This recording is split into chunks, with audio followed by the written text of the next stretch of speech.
दुनिया भर की नजरें मध्य पूर्व पर टिकी हैं, जहां हाल ही में कतर की राजधानी दोहा पर इजराइल की एयर स्ट्राइक ने पूरे क्षेत्र में तहलका मचा दिया।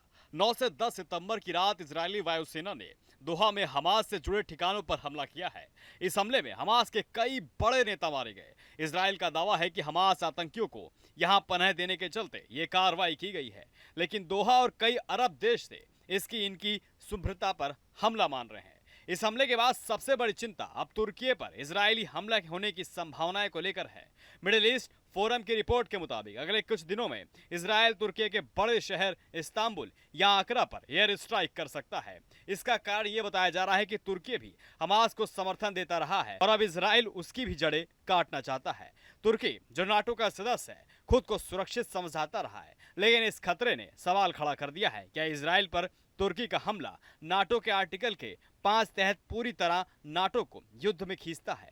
आर्टिकल 5 कहता है कि अगर एक नाटो सदस्य पर हमला हुआ तो सभी सदस्य उस पर समर्थन देंगे, लेकिन विशेषज्ञों का कहना है कि अमेरिका, स्वीडन और फिनलैंड इसमें वीटो कर सकते हैं, क्योंकि इन देशों का इजराइल से खास संबंध है और तुर्की से हमेशा ही अनबन बनी रही है। इजराइल इस हमले को आतंकवाद के खिलाफ आत्मरक्षा का मामला बताएगा। प्रधानमंत्री नेतन्याहू और इजराइल के चीफ ऑफ डिफेंस स्टाफ इल जमीर ने साफ चेतावनी दी है कि वो किसी भी देश में छिपे आतंकियों को निशाना बनाएंगे, चाहे वह देश अमेरिका का करीबी सहयोगी क्यों ना हो। इसी बीच अरब देश इस खतरनाक परिस्थिति में एकजुट होते नजर आ रहे हैं। कतर में संयुक्त अरब अमीरात के राष्ट्रपति मोहम्मद बिन जायद अल नहयान और सऊदी अरब के क्राउन प्रिंस मोहम्मद बिन सलमान ने दोहा में पहुंचकर कतर का समर्थन किया।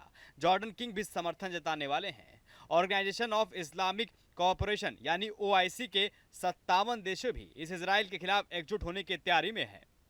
जानकारी की माने तो अगर तुर्की पर इजरायली हमला करता है तो केवल मध्य पूर्व ही नहीं बल्कि पूरी दुनिया का संतुलन बिगड़ सकता है। रूस और चीन जैसे देश भी इस संकट का फायदा उठाकर इजराइल अमेरिका के खेमे के खिलाफ कदम उठा सकते हैं। अरब देशों का ये कदम अमेरिका और इजराइल से दूरी बढ़ाने की ओर इशारा करता है। ऐसे में आगे का रास्ता बेहद चुनौतीपूर्ण है, क्योंकि ये संघर्ष वैश्विक जंग में तब्दील होगा। क्या OIC देशों की एकता इजराइल के खिलाफ जिहाद का ऐलान कर देगी? ऐसे समय में पूरा विश्व मध्य पूर्व की तरफ निगाहें जमाए बैठा है। इजराइल का अगला कदम क्या होगा और किस देश में दुनिया बढ़ेगी, ये आने वाला समय ही साफ होगा।